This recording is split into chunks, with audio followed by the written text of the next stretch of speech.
મહેંદી કોન બનાવવાની પદ્ધતિ. આપણે મહેંદી આખી રાત માટે પલાળીને રાખી હતી. હવે આપણે જોઈએ કે મહેંદીની પેસ્ટ પલળીને કેવી તૈયાર થઈ છે. વિડીયોમાં તમે જોઈ શકો છો કે પેસ્ટ સારી રીતે પલળી ગઈ છે, તેમાંના ગાંઠા જાતે જ તૂટી ગયા છે અને પેસ્ટ સ્મૂથ દેખાય છે. પેસ્ટ પલાળી ત્યારે તેનો રંગ લીલા જેવો હતો. હવે પેસ્ટ પર કેસરી રંગની હલકી પરત દેખાય છે. હું ચમચીથી હટાવું છું તો નીચે તમને તેનો લીલો રંગ આસાનીથી દેખાશે અને ઉપરનો રંગ કેસરી દેખાશે. આપણી જે પલાળેલી પેસ્ટ છે એને ચમચી વડે હલાવતા એકદમ લીસી દેખાય છે.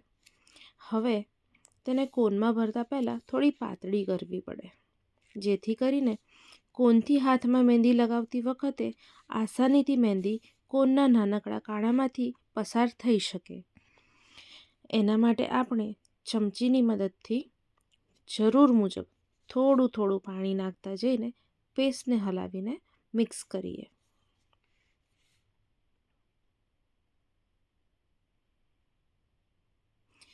આ સ્ટેપમાં ધ્યાન રાખવું કે વધુ પડતું પાણી ના ઉમેરાઈ જાય, નહીં તો મહેંદી મૂક્યા પછી તે રેલાતી હોય એવું લાગે છે.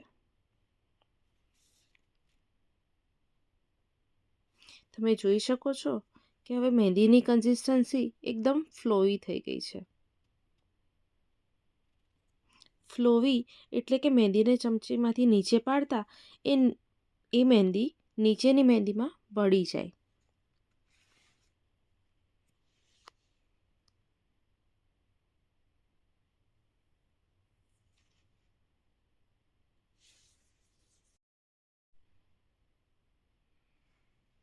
મને હજી પણ લાગે છે કે થોડું પાણી નાખવાની જરૂર છે, એટલે હું હજી પણ એકાદ ચમચી પાણી નાખીને હજી આ મહેંદીને થોડી પતલી કરીશ. તમે જોશો કે જ્યારે પણ હું ચમચીથી મહેંદીને હલાવું છું ત્યારે તમને તાર જેવું કંઈક દેખાય છે.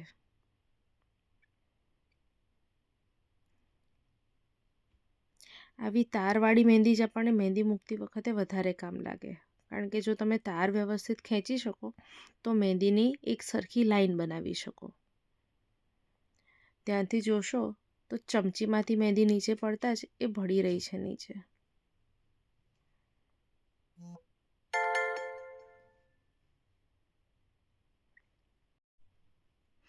હવે આપણી મહેંદી કોનમાં ભરવા માટે એકદમ સરસ બનીને તૈયાર છે. એકદમ સરસ ફ્લોવી બની ગઈ છે.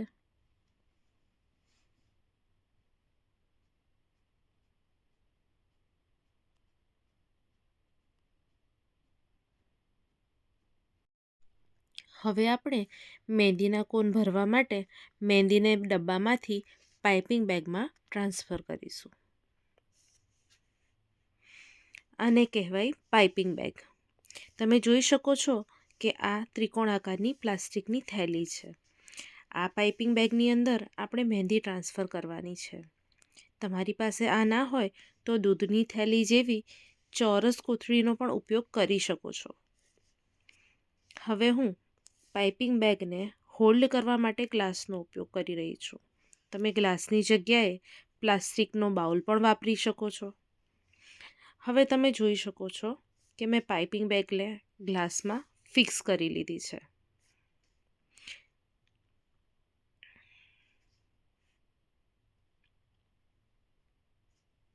આના કારણે મહેંદી પાઇપિંગ બેગમાંથી જરા પણ બહાર રેલાશે નહીં. હવે આપણે મહેંદીને સિલિકોન સ્પૂનની મદદથી ટ્રાન્સફર કરીશું. તમારી પાસે સિલિકોન સ્પૂન ના હોય તો ચમચીની મદદથી મહેંદીને બતાવ્યા પ્રમાણે પાઇપિંગ બેગમાં ટ્રાન્સફર કરી લેવી. પાઇપિંગ બેગ તમને કોઈ પણ કેક બનાવવાની સામગ્રી રાખતા હોય એવી દુકાને આસાનીથી મળી રહેશે.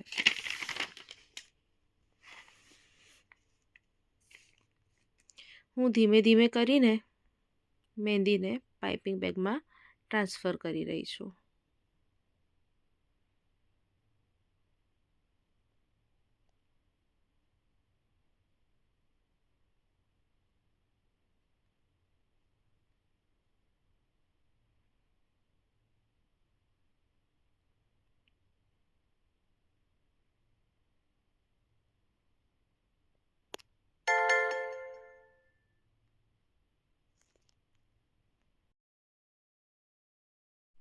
આપણી મહેંદી પાઇપિંગ બેગમાં ટ્રાન્સફર થઈ ગઈ છે.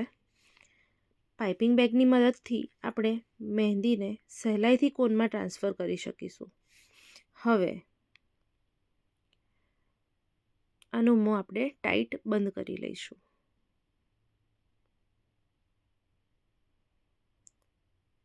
પાઇપિંગ બેગનું મોં બંધ કરવા માટે તમે ક્લિપની હેલ્પ લઈ શકો અથવા તો રબર બેન્ડનો પણ ઉપયોગ કરી શકો. આવી ક્લિપની હેલ્પથી પાઇપિંગ બેગને સિક્યોર કરી લઈશું. બજારમાં આવી ક્લિપ સહેલાઈથી મળી જશે.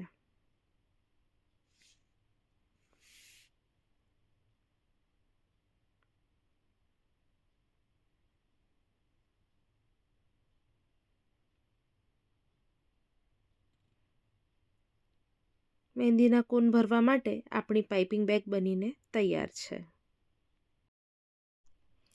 હવે આપણે કોનના રેપર બનાવીશું. હું અહીંયા રેપર બનાવવા માટે સેલોફેન શીટનો ઉપયોગ કરી રહી છું. બજારમાં તમને આ રેડીમેડ કટિંગ કરેલી પણ મળી જશે. જો તમને તૈયાર કટિંગ કરેલી શીટ ના મળે તો તમે મોટી સેલોફેન શીટનો ઉપયોગ પણ કરી શકો છો. એને ઘરે કાપીને આપણે આવી નાની શીટ તૈયાર કરી શકીએ. હવે કોનમાં એક સરખું કાણું તૈયાર કરવા માટે આપણે ટાંકણી અથવા તો સોયની મદદ લઈ શકીએ. તમારી આવશ્યકતા અનુસાર જાડી પાતળી સોય કે ટાંકણીનો ઉપયોગ કરવો.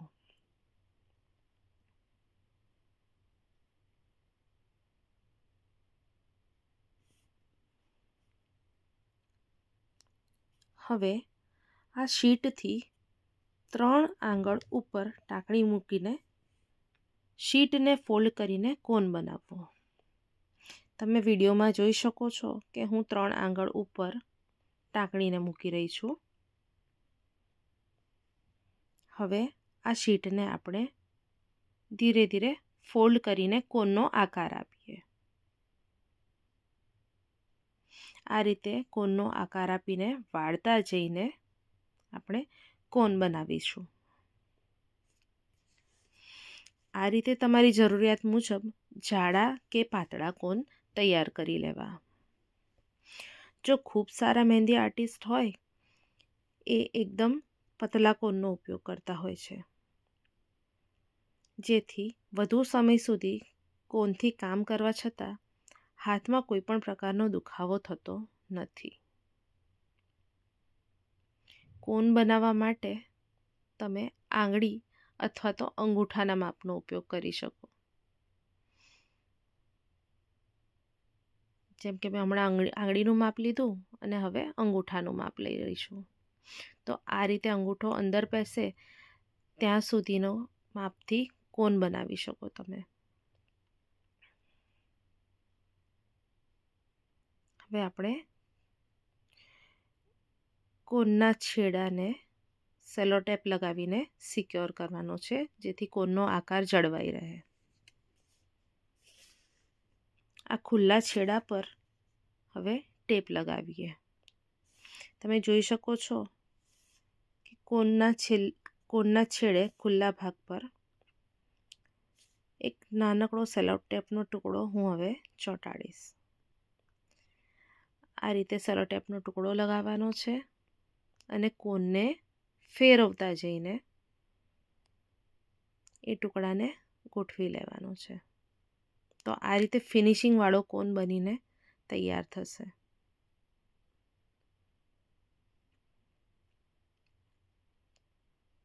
હવે સોયને કાઢી લઈએ. આ રીતે એક સરખા કાણાવાળા બધા જ કોન બનશે.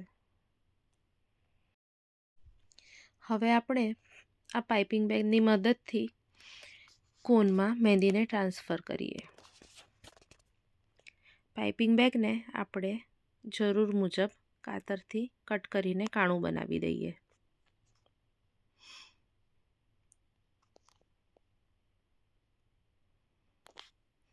હળવેથી દબાવતા જઈને મહેંદીને કોનમાં ઉતારીશું અને હલકા હાથે નીચે તરફ જવા દઈશું. તમે જોઈ શકો છો કે મેં કોનમાં મહેંદી ભરી દીધી છે. હવે કોનના મોંને સેલો ટેપની મદદથી બંધ કરીશું. આ વખતે ધ્યાન રાખવાનું કે આ જે છેડો છે ત્યાં મહેંદી લાગેલી ના રહે, નહીં તો સેલો ટેપ ચોંટશે નહીં અને જ્યારે કોન વાપરવામાં આવશે ત્યારે કોનમાંથી લીકેજ થશે. આ રીતે છેડાને બરાબર ચોંટાડી લેવાનો છે.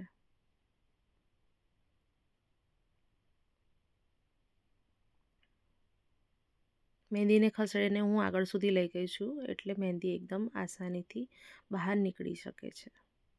હવે આ છેડાને આપણે પેક કરી લઈએ, જેથી મહેંદીનો કોન દબાવતી વખતે, બંધ કરતી વખતે મહેંદી રેલાય નહીં.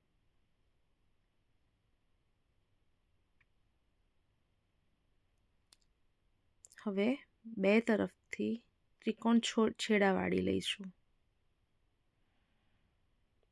અને ઉપરથી દબાવીને મહેંદીના કોનને બંધ કરી લઈશું. સેલો ટેપની મદદથી આ ભાગને પેક કરી લેવાનો છે.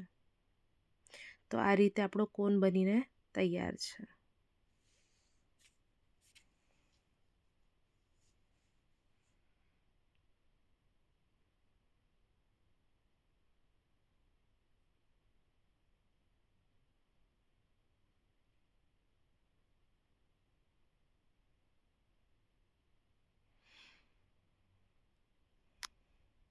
કોનનો વપરાશ કરવાની જરૂર પડે તો આગળથી સેલો ટેપ હળવા હાથે હટાવીને આપણે કોનનો વપરાશ કરી શકીએ.